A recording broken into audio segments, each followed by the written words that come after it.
Olá, vamos conversar agora sobre as complicações cardiovasculares na recuperação pós-anestésica.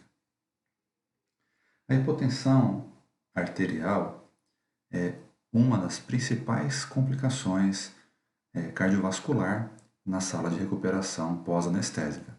Mas naturalmente que não só ela, também hipertensão arterial, arritmias cardíacas e choque hipovolêmico fazem parte dessas complicações relacionadas ao sistema cardiovascular. Falando um pouco da hipotensão arterial, é, ela é definida como redução dos valores da pressão arterial sistólica e diastólica em relação à pressão verificada no pré-operatório, ou tendo como base a pressão habitual referida pelo paciente. Isso é importante para que tenhamos esse parâmetro inicial para saber se esse valor de pressão no momento da verificação trata-se de fato de uma hipotensão. É possível que o paciente já tenha uma hipotensão de base, valores pressóricos, por exemplo, de 9 por 6, 90 por 60 milímetros de mercúrio. E na verificação você observa esse valor na sala de recuperação, mas entendendo que é o valor de base do paciente, não necessariamente representam uma hipotensão. As causas mais comuns para a hipotensão são a perda sanguínea no intraoperatório, que leva o paciente a uma possível hipovolemia, desidratação, ou mesmo o efeito residual das drogas anestésicas, ou até mesmo o efeito de drogas analgésicas e antieméticas. Também podem causar hipotensão, sendo geralmente acompanhada por uma taquicardia sinusal devido ao efeito compensatório. E é importante entendermos, como está escrito em vermelho aí na tela, que a pressão arterial ela é definida pelo produto da frequência cardíaca, o volume sistólico e a resistência vascular periférica. Ou seja, alterações como, por exemplo, perda sanguínea e desidratação vão influenciar no volume sistólico, naturalmente uma diminuição da pressão arterial. Outras situações, como por exemplo, efeito residual de drogas anestésicas, algumas drogas podem atuar e mexer na frequência cardíaca ou mesmo também ter alteração na resistência vascular periférica. De qualquer forma, qualquer uma dessas situações pode contribuir para uma diminuição da pressão arterial.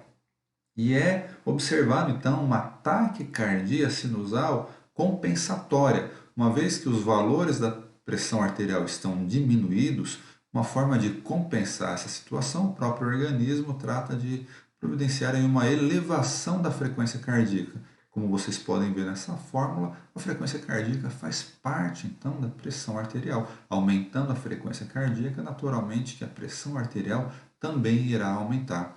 Ou seja, é importante observarmos a pressão arterial acompanhada da frequência cardíaca.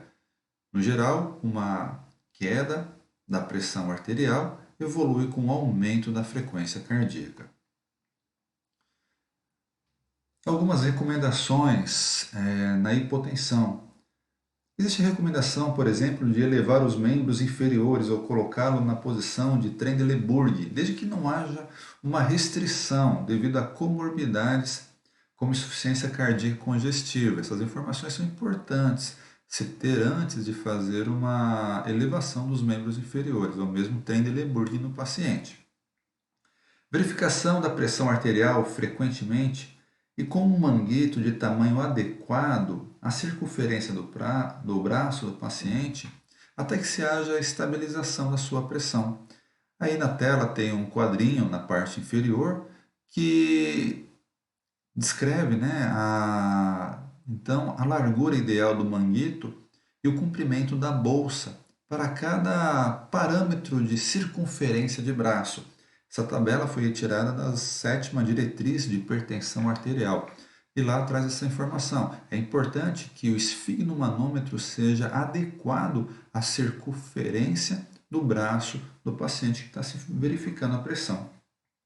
É importante também providenciar um acesso venoso adequado ou mesmo mantê-lo com catéter de calibre adequado.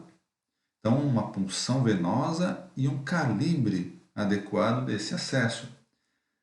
Administrar medicações e volume conforme a prescrição médica, estar atento a esses parâmetros, uma vez que o paciente na recuperação pode estar ali acompanhado da sua prescrição e prescrito então o volume ou hidratação para o paciente e o atraso na colocação dessa hidratação, naturalmente que pode potencializar o efeito hipotensor. É importante a atenção e a agilidade no atendimento, entendendo que esse paciente em pós-operatório, na sala de recuperação, é um paciente crítico, deve ser olhado e tratado como um paciente crítico.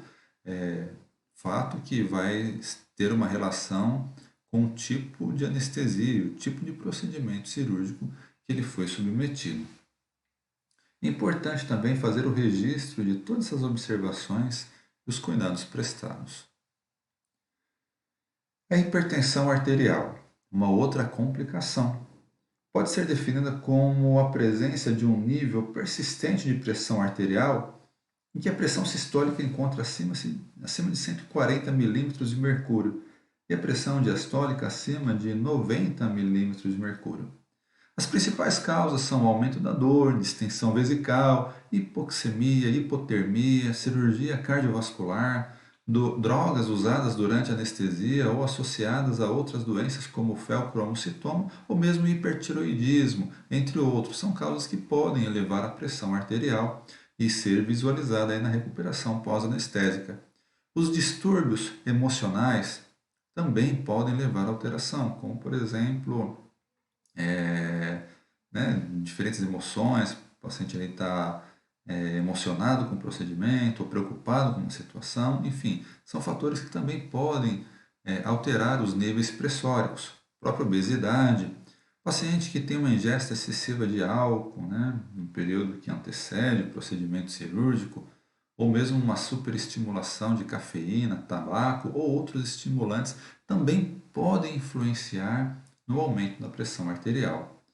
Essa hipertensão na recuperação constitui uma importante causa de insuficiência cardíaca e mesmo acidente vascular cerebral e também insuficiência renal.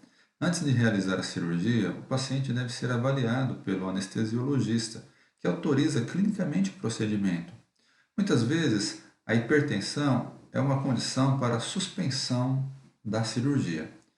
Também ocorre que o hipertenso está sujeito a uma instabilidade hemodinâmica quando a pressão arterial não é controlada durante esse período. Além disso, tem propensão maior à hemorragia se a hipertensão não for tratada, ou seja, maior a pressão, maior o risco de ter sangramentos. No pós-operatório, outros fatores também contribuem para que a pressão esteja elevada, como a dor, como mesmo a dor, medo de realizar inspirações profundas devido à incisão, curativos compressivos, medicações aplicadas, entre outros aspectos. A hipertensão também pode ser decorrente de vasoconstrição devido a condições como hipotermia, aumento da pressão intracraniana, administração de grande volume de líquidos no intraoperatório, retenção de CO2, dor na ferida cirúrgica, retenção urinária e agitação e outras coisas mais. Na prática, deve-se considerar a pressão arterial no pré-operatório para servir então de parâmetro na avaliação pós-operatória, como nós falamos anteriormente. Importante que o enfermeiro nessa sala de recuperação pós-anestésica, não apenas ele, naturalmente que a equipe de enfermagem, precisa ter esse conhecimento prévio de mecanismo de ação e a forma como o corpo vai reagir às drogas anestésicas ou outras drogas utilizadas. Muitas vezes a hipertensão ela é passageira devido ao estresse cirúrgico, tanto em termos fisiológicos quanto pelo fato de o organismo estar tentando se equilibrar depois dessas agressões sofridas. De qualquer forma, requer aí um acompanhamento, uma monitorização muito especial. Por isso, a importância de se verificar a pressão arterial, como nós falamos, se necessário, a cada 5 minutos até a estabilização desses níveis pressóricos. A disponibilização, oferta de oxigênio, se assim for necessário, observar a sua frequência e padrão respiratório, manter esse acesso venoso pérvio, a normotermia, procurar estabilizá-la, manter o paciente aquecido, observar se o paciente tem queixas dolorosas ou de desconforto, verificar retenção urinária e se presença de distensão vesical. Muitas drogas elas fazem uma retenção urinária e o paciente pode ter aí a dificuldade, se ele não tiver sondado, de eliminar. E isso causa essa distensão vesical observada na região suprapúbica e naturalmente que pode causar aí uma intensa algia para o paciente e naturalmente uma elevação da sua pressão arterial. Realizar o balanço hídrico também é outro ponto importante para poder ver se o paciente não está aí hipervolêmico, né, recebendo muito líquido e não eliminando. E outras coisas mais, como verificar o nível de consciência, administrar as medicações prescritas, deixar tudo registrado no prontuário, são recomendações importantes na recuperação pós-anestésica para esse paciente hipertenso. Falando um pouco então de um outro tipo de complicação, que é a arritmia cardíaca. As arritmias, elas são consideradas como uma das intercorrências também mais comuns, né, muito frequente no paciente na sala de recuperação. Muitas arritmias podem ocorrer no pós-operatório e fatores predisponentes incluem, por exemplo, uma doença cardíaca pré-existente. O paciente já pode ter isso de base antes da cirurgia, ou mesmo a dor pode levar a uma alteração da frequência cardíaca. A hipotermia, a disfunção respiratória que resulte numa hipóxia. Uma hipóxia também pode ter alteração, uma hipercapnia, ou mesmo uma acidose ou desequilíbrio eletrolítico e ácido básico. Enfim, são situações que podem sim contribuir então para arritmias no pós-operatório. Geralmente os pacientes apresentam alguns sintomas como pulso irregular, uma hipotensão, má circulação periférica, alterações no eletrocardiograma, entre outros. As causas mais comuns dessas arritmias geralmente são relacionadas ao sistema de ritmicidade e condução do coração e das suas comorbidades. Na sala de recuperação, o paciente deve estar com a sua frequência cardíaca monitorada e o enfermeiro ali estar preparado para identificar qualquer alteração no traçado eletrocardiográfico. Além disso, quando é identificado, por exemplo, uma fibrilação ventricular, que é um sinônimo de parada cardíaca, as equipes médicas e de enfermagem devem seguir os protocolos de intervenção estabelecidos. Dentre as arritmias mais comuns, aparecem aí as taquicardias sinusal, como por exemplo esse gráfico superior, né, na tela, e também a bradicardia sinusal, representação desse eletro na parte inferior. Como foi citado, né, agora anteriormente, é importante o enfermeiro ter conhecimento, então, a análise, uma interpretação desses eletros, para saber se isso trata-se de qual tipo de arritmia e, naturalmente, qual posição ou conduta se ter frente a essas alterações. É importante que o enfermeiro ele tenha, por exemplo, capacitação no ACLS para que ele possa aplicar os algoritmos estabelecidos e conhecidos mundialmente diante de diferentes situações de arritmias cardíacas. A taquicardia sinusal, como essa demonstrada acima na tela, ela é caracterizada pelo aumento dos batimentos cardíacos, porém mantém o ritmo sinusal. É um ritmo sinusal acelerado. As ondas do traçado mantêm esse ritmo. Percebe-se a onda P, o complexo QRS, a onda T, e mantém um desempenho normal, mas a frequência está aí entre 100, acima de 100 batimentos cardíacos por minuto, né? Às vezes chegando até 180, 190, dependendo da arritmia, né? Dependendo da alteração, mas geralmente a taquicardia sinusal vai em torno de 100 a 180 batimentos por minuto. E as causas abrangem febre, dor, ansiedade, perda aguda de sangue, anemia, choque, insuficiência cardíaca, infecções, drogas, hipotensão, hipertensão, complicações respiratórias, enfim, uma série de alterações aí que pode levar a esse quadro. Falando agora relacionado ao choque hipovolêmico. Bom, antes de falar do choque hipovolêmico, eu não falei da bradicardia, que é a parte inferior, né? Então, a bradicardia sinusal ela é definida pela diminuição dos batimentos cardíacos, entre 40 a 60 batimentos cardíacos por minuto. Porém, também com um ritmo regular.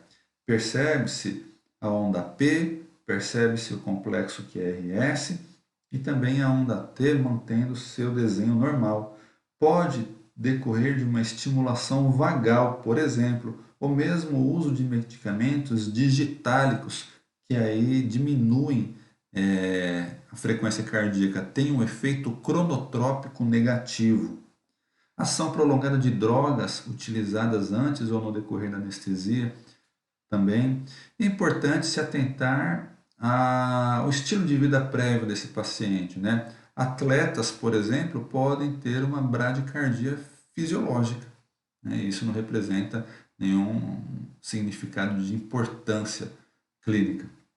É importante, nessas situações, acompanhar também a pressão arterial e a perfusão periférica, né? Uma bradicardia acompanhada de uma diminuição da perfusão periférica e de uma hipotensão, naturalmente, que traz uma maior preocupação e uma necessidade de ação mais rápida, né? Por parte da equipe. O enfermeiro deve estar atento, então, a esse tipo de arritmia, a bradicardia sinusal, identificando a possível causa através do histórico do paciente, ou mesmo do tipo de cirurgia e medicamentos que ele recebeu, e agindo adequadamente para evitar de mais complicações decorrentes então dessa arritmia.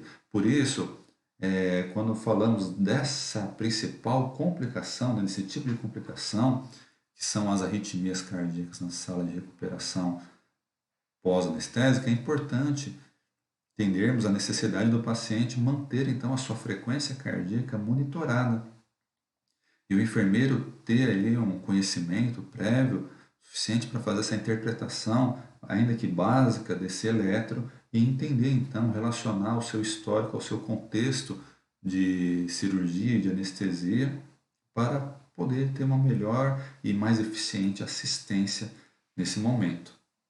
Seguindo então com um outro tipo, né, na verdade o último tipo de complicações que nós vamos falar relacionadas à relação, né, cardiovascular, complicações cardiovascular, é a hipovolemia. A hipovolemia, ou seja, a diminuição do volume intravascular, pode ser ocorrida devido a perdas hídricas externas, como por exemplo na hemorragia, ou mesmo perdas hídricas internas, como na desidratação e edemas, ou a redução do volume plasmático quando, por exemplo, em queimaduras. A hemorragia é a causa mais comum da hipovolemia e pode levar ao choque hipovolêmico, que ocorre quando existe uma diminuição de 15 a 25% do volume intravascular. E isso representa uma perda aproximada de 750 a 1.300 ml de sangue num homem de 70 quilos. A hipovolemia ainda pode ser resultado de uso de diuréticos potentes no intraoperatório, da exposição e de manuseio de alças e também de dissecção extensa do retroperitônio.